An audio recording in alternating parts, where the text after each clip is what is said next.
All right, let's have a look at coordinate systems here a little bit. This is getting more and more important in surveying. You know, a lot of what we do here is just plane surveying. That's most of what we do. We assume where we're at is a plane, but actually, of course, the Earth is a curved surface.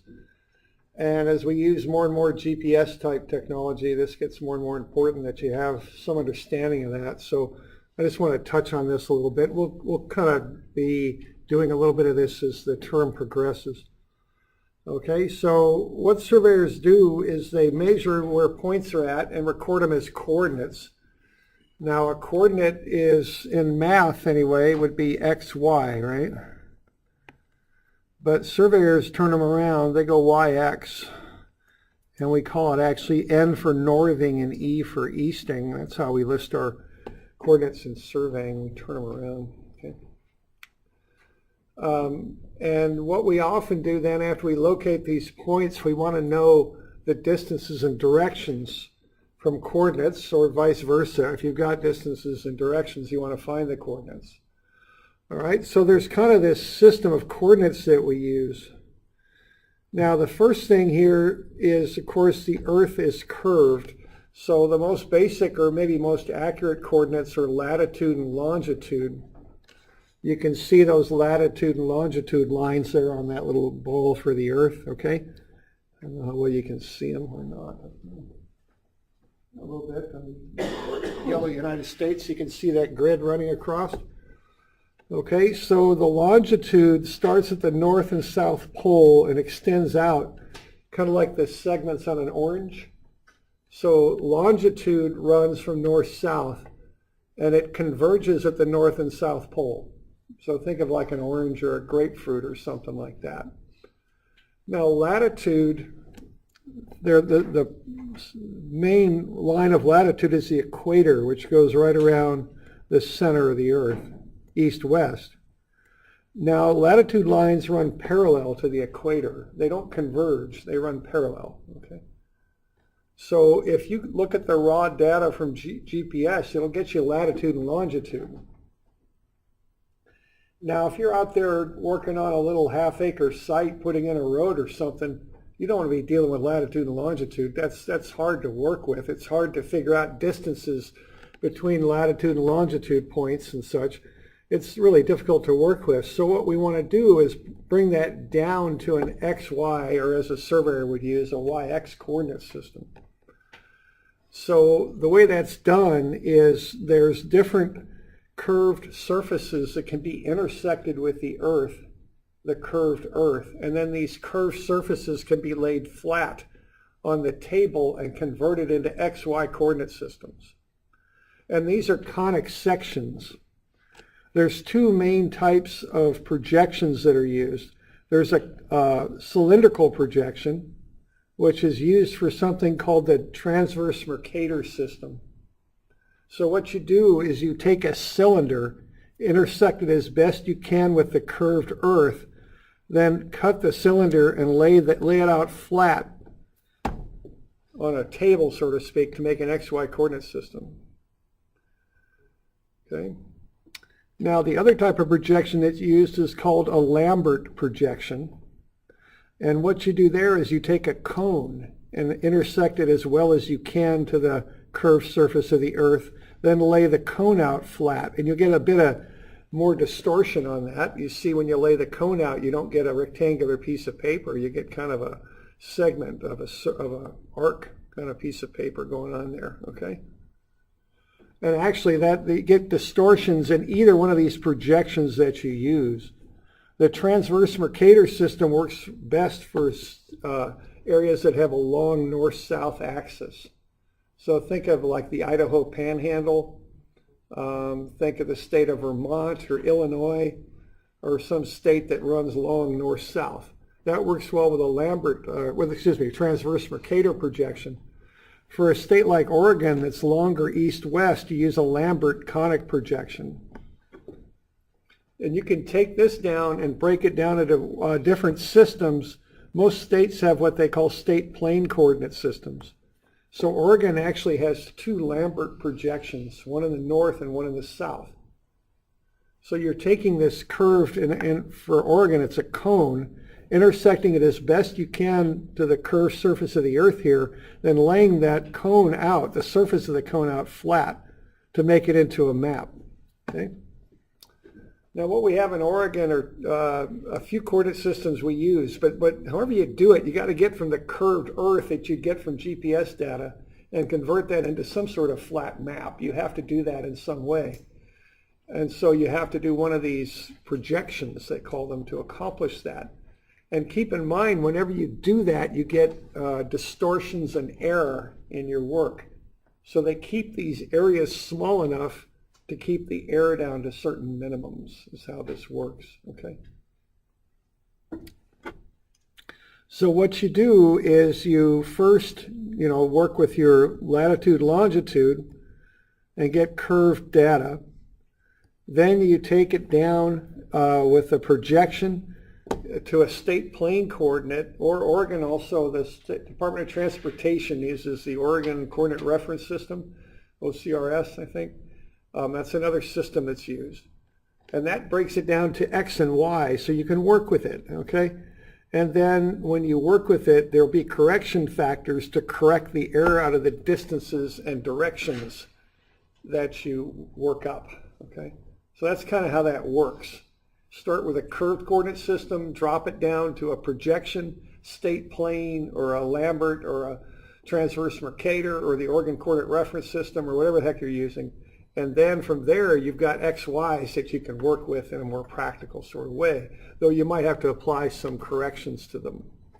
Okay, so that's kind of how that coordinate system stuff works. So let's say we've got 2 points here. So let's say this one here, we've got, I don't care.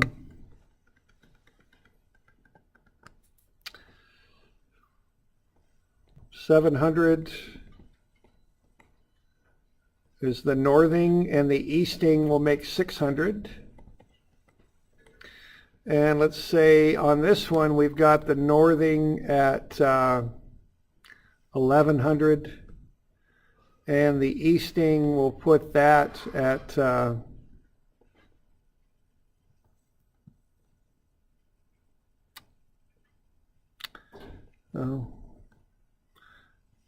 getting near to tax time, so we'll call it 1040 and 40, okay? All right, and let's say we know these coordinates, and we want to figure out how far apart are these 2 points. What's the basic approach you take to doing that? Yeah, see what you've got there, if you've got northings and eastings, you've got X and Y.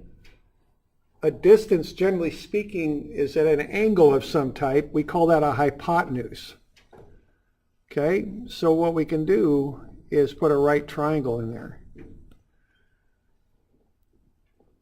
All right, so we might call that the latitude. We want to use fancy surveyor talk, and we might call this the departure. So you talk about your latitudes and departures, or if you're talking to a funny surveyor, they'll call it a latitude and a departitude, is usually what I've heard things called. But however you call it, you want to calculate those 2 distances for the 2 legs of that triangle. So what are they going to be there? If you write down the distance for the latitude, what is it? It's going to be 1100 minus 700. Yeah, 1100 minus 700. So what would I write down if I'm going to write that down? 400? Am I going to do that? Yeah, the other one's going to be, is it 440 or? Yeah, I guess it is, isn't it? Okay. Yeah, 440. Okay. Now, why is my party chief going to start yelling at me for what I just did? It's sloppy, yeah, but I'll plead this pen. It's hard, really hard. But you're right, it is sloppy and hard to read. What else? Yeah, see, he's going to want to see, or he or she, whoever it is going to want to see a 0.00 on that, aren't they? Okay, because what I'm doing there is I'm taking 1100 and I'm subtracting off the 700. And see, that was measured out to the 100th. So in my answer, I want to reflect that. So that's 400. And then I've got the 1040 minus the 600. And you might want to write this down because I'll probably have you do one or two of these. So, come to class with a calculator so you can do a few of these things. Okay, we good on that? So what I've got are the two sides of the triangle. Remember this stuff, distance formula? Okay. And then if I want to find that hypotenuse, what am I going to do? Theorem of Pythagoras, you all know what I'm doing there? We good? Okay, right triangle, theorem of Pythagoras. And what are we going to get for that distance?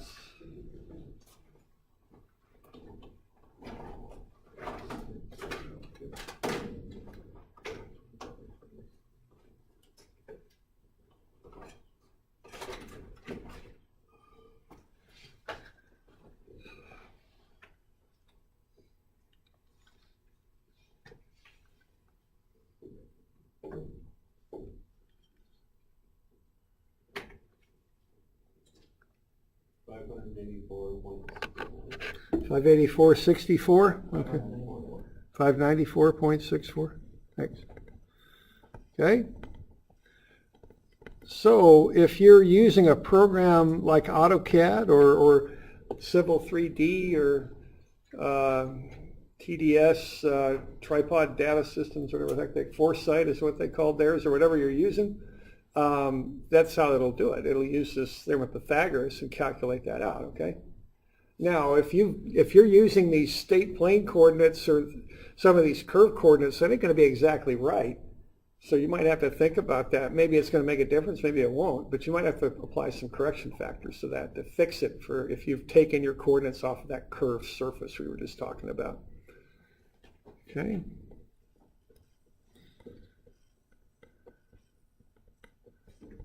What if I want this azimuth here? So are we good with that? We got any questions on that bit?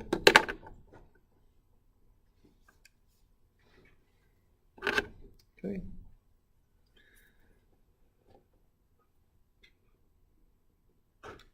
Okay. All right. Now I also might want the direction of that line. Now I'll get that with what I call an azimuth. Okay.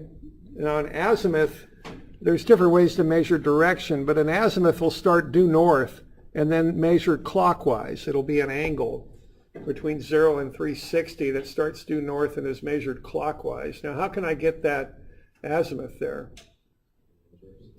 Yeah, you got to do an inverse tangent. Y'all remember this? Everybody good with this stuff?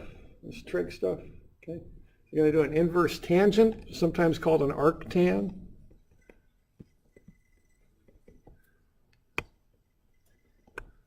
All right, these inverse functions.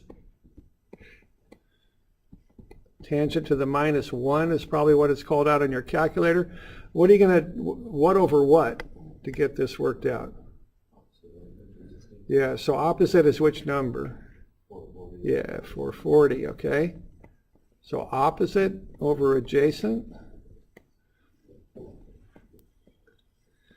You all know where a trig function goes to get gas? Come on now. The Arco sign?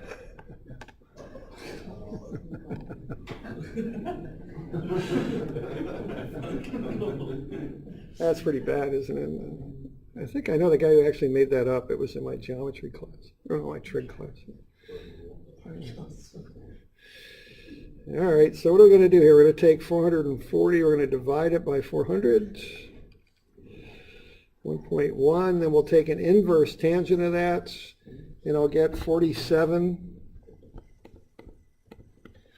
I'll just take it out a couple figures, 73 degrees. I'll probably just leave it at that. I don't think I'm going to just have you do, okay. Let's just round it to the nearest degree, or I don't know, on your homework I have you round it to the nearest degree. We could convert that into minutes, but we'll deal with that later, okay. Are we okay with that? Now, we don't use a whole lot of fancy trig here. We don't do the sine waves and all that crazy stuff, but we do right angle trig a lot. We use it. Okay? We good with that? We all right? Okay. So that's just a bit on coordinate systems there. All right, now, what else do we got here? Let's look at distance measuring a little bit, because that's the lab we're going to do. We're going to do some distances. So what we're going to do Thursday is we're going to go out. I think we'll see what the weather looks like, but probably around the courtyard, and we're going to take some steel tapes and measure distances. We'll get you some GPS units too, and we'll get those positions. They won't be too awful good out there in the courtyard, but they'll be good enough. And then we'll do some inversing. This, what we're doing here is called inversing. We're finding the distance and direction between 2 points, and we'll probably take the electronic distance meter out there to the total station and see what the lanes is. Are all of our labs around this year? Or actually, you don't need what you get here. Because you got it. Oh, yeah, whatever you just say.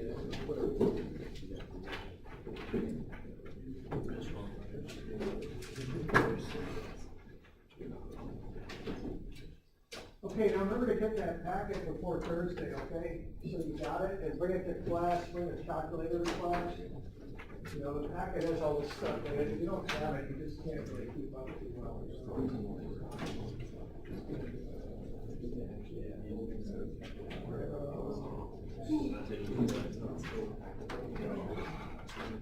Might have to run a calculator.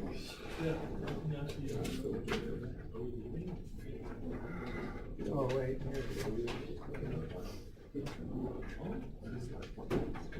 So we'll probably work in teams of 3 or 4. So you only got one guy. Long team. Yeah. You.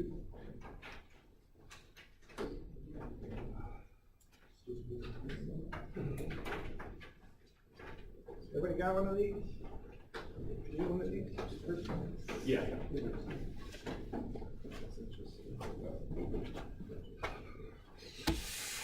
All right, as far as distance measuring goes, you can pace it.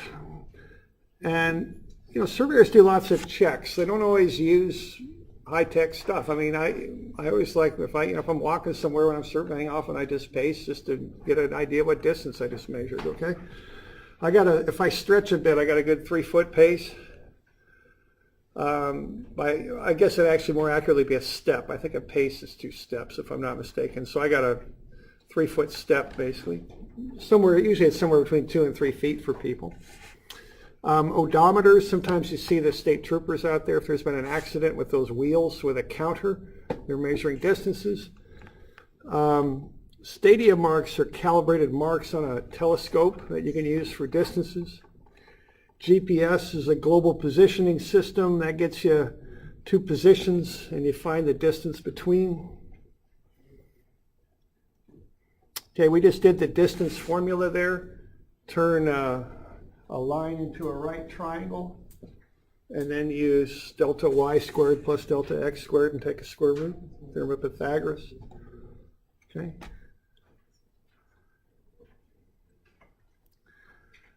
Okay, now a total station, which we'll be using, shoots a laser off a prism, which is a mirror.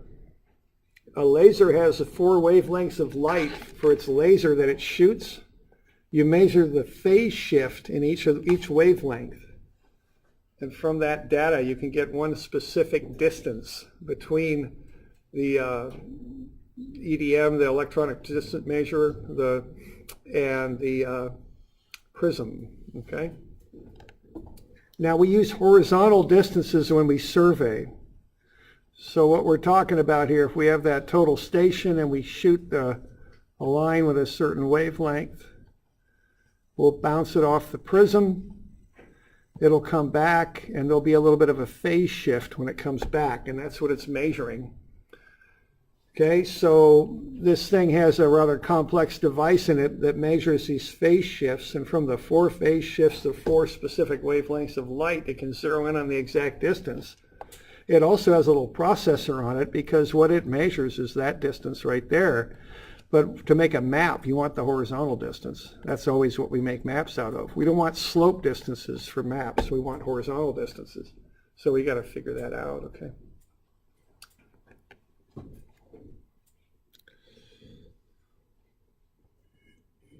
Some EDMs these days are more like scanners. They don't have a prism. They just shoot a bunch of laser beams and get the reflection back. A lot of instruments still use a prism though. Okay, there's a total station and a prism right there. Prism comes on a staff. If you're on the prism end of things, you watch your hand bubble there and try and make sure that prism is plumb when they shoot the distance. Okay. All right, now some of the kind of classical ways of measuring distances were taping or chaining. Okay, in the old days they used calibrated chains. Now they use tapes and a plumb bob. In the old days it was chains with links. Nowadays it's tapes. You get a good stretch on this thing, be sure you're holding level, and you can stretch them out and measure a distance. In the 1800s and early 1900s, they used what they called a Gunter chain, 66 feet long with 100 links. Kind of an odd sort of distance, but they did that because 10 square chains was an acre. Okay. 160 acre homestead, which was a common thing they were chaining out, was 40 chains by 40 chains. And a mile was 80 chains. So that's how Gunter came up with this odd distance. If you look at old surveys from the early 1900s, some of those distances are marked out in chains. Chains 66 feet long. Okay. I was trying to help some friends find property corners for their place out near Lacombe, and their survey had distances marked out in chains. They also had their property corner right in the middle of the driveway, which they were a little unhappy about. But they got that one fixed up, but that was a little bit of a problem. They were kind of an old survey there, where they'd actually set the corner in the middle of the driveway. Too bad. Okay, so they ended up having to do a lot line partition. They had a lot line adjustment. They bought some of their neighbor's property so they could own their driveway. Okay, that's how that worked. Okay. Engineers' chains were next. They were 100 feet long with 100 links to lay out 100-foot stations. So 100 feet is called a station. Okay. Engineers' tapes were 100 feet long. So we had a couple that were 300 feet for long distances, but 100 is about as much as you can really handle and get really good distances out of. Even feet are marked. The end of the tape has hundredths or tenths of a foot marked out. So the rear chainer would place an even foot on the rear point. Head chainer would measure to hundredths of a foot. Okay? So the deal is it costs money to mark these chains. So if you were measuring from one point here to another one there, the person on the dumb end of the chain, the rear chainer, that's what you used to start off on a crew, would measure, and they would find an even foot to place on their point, and these things would have even feet marked off on them. When you got to the last end of the chain, it would be marked off in either tenths or hundredths. So that would be 0, 1, 2, 3, 4, 5, 6, 7, 8. So the rear chain's holding 8 feet on their point. This head chainer, let's say that measures out at 42. Rear chain would call out 8, head chainer would call out 42, so that distance would be 8.42 feet. Okay, that's how that would work. They didn't mark the whole tape into hundreds because it cost too much money. That was the idea with that, okay? And we'll be doing a bit of this on Thursday.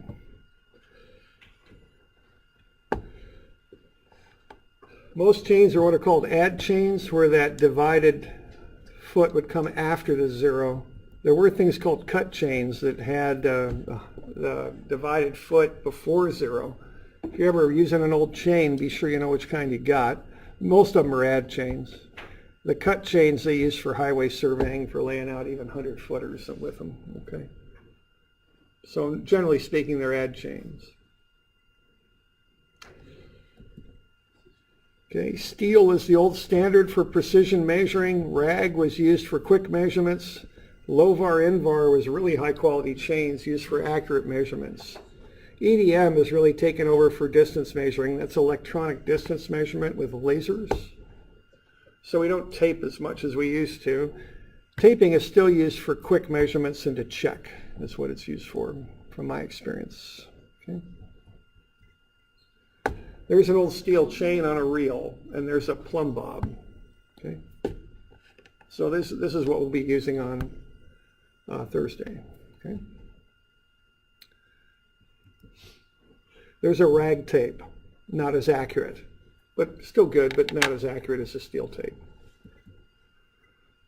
Okay, now we talk about stationing. Stationing is used to measure distances in civil engineering projects. Your reference line is called a baseline. That's what you measure other stuff off of, and you station that. A station is 100 feet based on the old 100-foot chains. You put a plus column between the hundreds and tens columns. Okay, so when you're measuring out lines, you call out 0 plus 0, 0. That's your starting point. 100 feet up the line is 1 plus 0, 0. 200 feet is 2 plus 0, 0. So this is the hundreds column. These are the tens and even feet. You could call out 10 plus 45.87. If you're behind 0, you put a negative out in front of your station. Okay.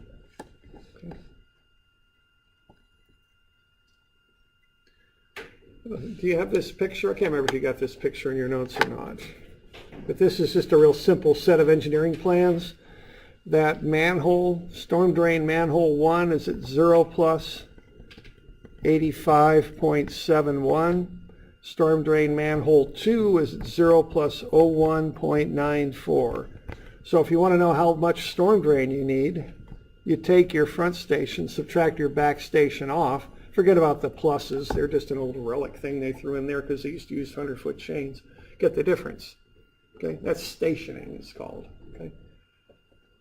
So if you're on a dirt construction project, you'll see they've got hubs in there and lath next to the hubs and ribbon on everything. They'll mark this stuff up with a station to locate it. Okay.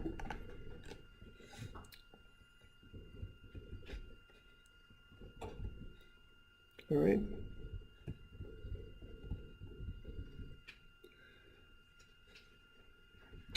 All right, now if we've got an angled line, which if you're up in the hills a little bit, there's two ways to do it. One way is to set up your equipment, shoot the angled line,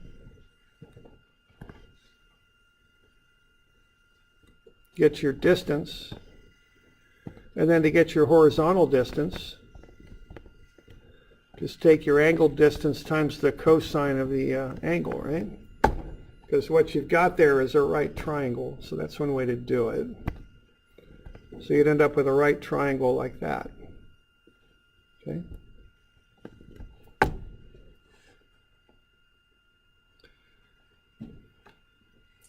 So that's one way to do it. Okay. And a total station has a processor built right on it, so you could pull the horizontal distance right up when you need it. Okay. Now the other way to do it, in the old days when we were chaining, was to set an intermediate point. See, if you try, you always want to hold your chains straight, but, you know, unless you got some really tall crew members, you can get into trouble sometimes. Remember a party chief I worked with, he actually was holding up like that and had his plumb bob extend down to the point. He was holding it, he was on his tiptoes and he was holding the thing up. And then he dropped his chain, his gammon reel, and it fell down and the gammon reel shattered and he cussed a little bit and all that. He was kind of holding it like that, okay? Not the most accurate way to measure, but it was as good as he could get, okay? So to avoid that, what you do is you set a random point on line, measure this distance first, measure a second distance like that, both times measuring horizontal distances, and then you get the total, okay? called breaking chain. Sometimes you got to do that.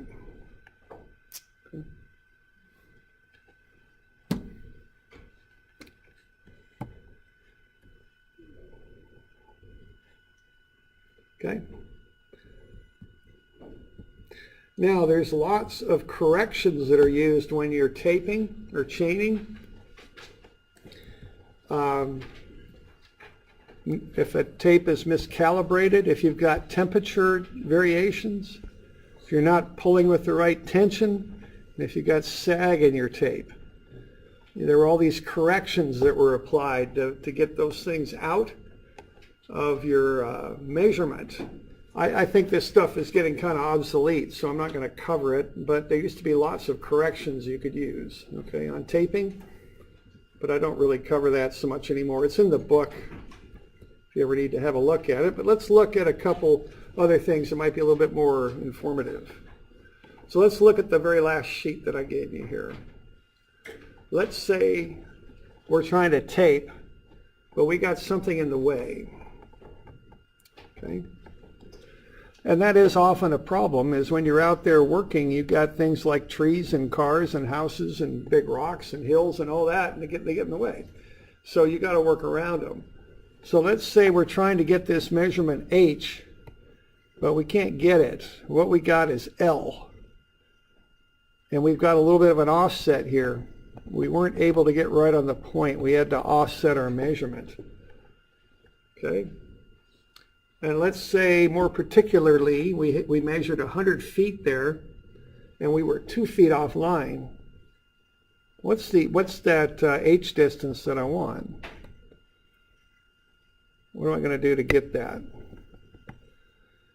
If I assume that's a right angle. Now, the 100 is the hypotenuse, right? So what am I going to do with that 2 squared? Am I going to add it or subtract it? Yes, take it away, right? So subtract it. So take 100 squared minus 2 squared. Take a square root.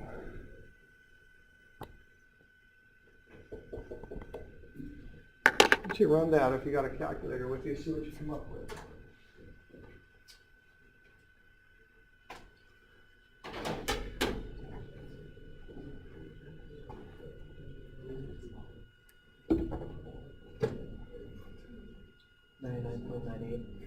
Sounds about right.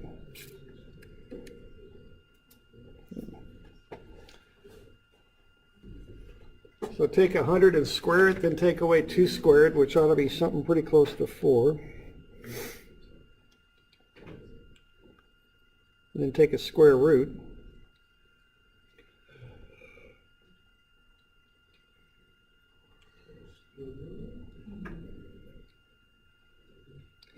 Then take a square root. So I'm going to get 100,000. So 100 times 100, that's 10,000 in it. Whoops.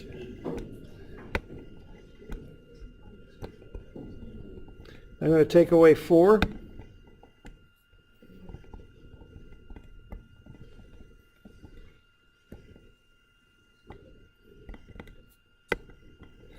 And what I'm going to get is 9,996.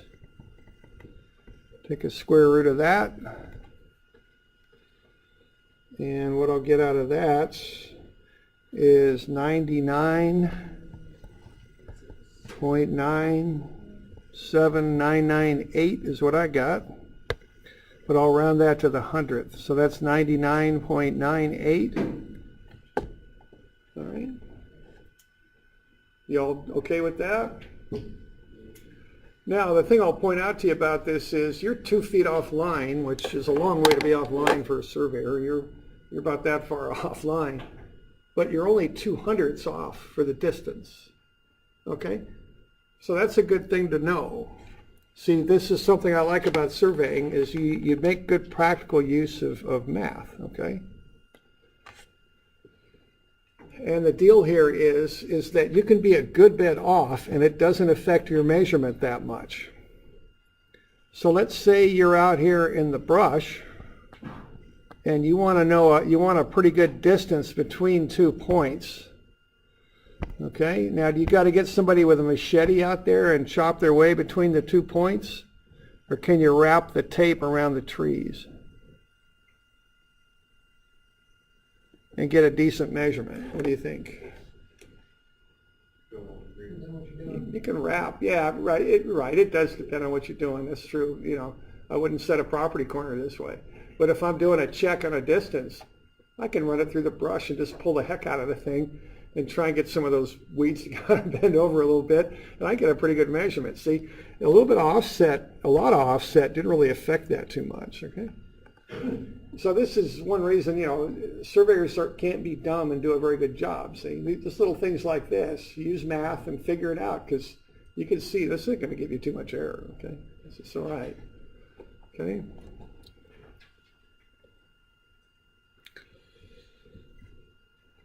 How about this one? What would you do on this one?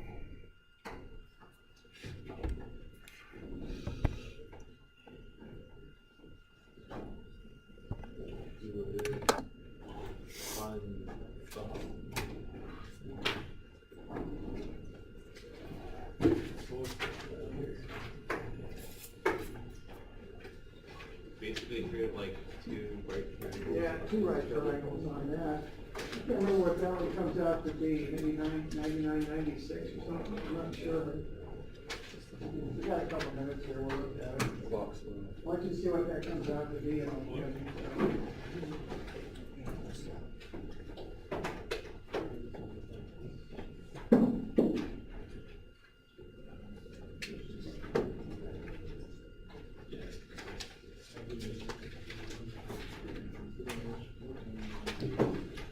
So you give yourself a packet for Thursday, right?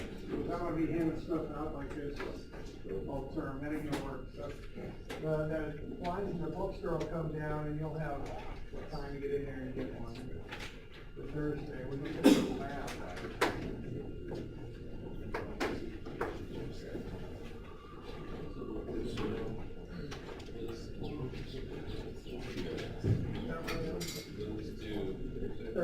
No, I'm sorry, Tuesday. This will be due Tuesday, a week from today. So this will be due the 10th. Well, let's have a look at this thing here. We got 2 of them, right? So 50 squared minus 1.20 squared, and we take a square root, but we got 2 of them, right? Anybody got that? 99.97. See again, you're wrapping around a 1.2. I mean, that's a pretty big thing to be wrapping around with a tape, but you only get 3/100 of error. So something good to know. Okay, so that handout is due on Tuesday of next week, right? And then we're going to do our lab distance measuring on Thursday. You'll probably be working in crews of 3 or maybe 4. And we'll go out and do some taping, and we'll shoot an EDM.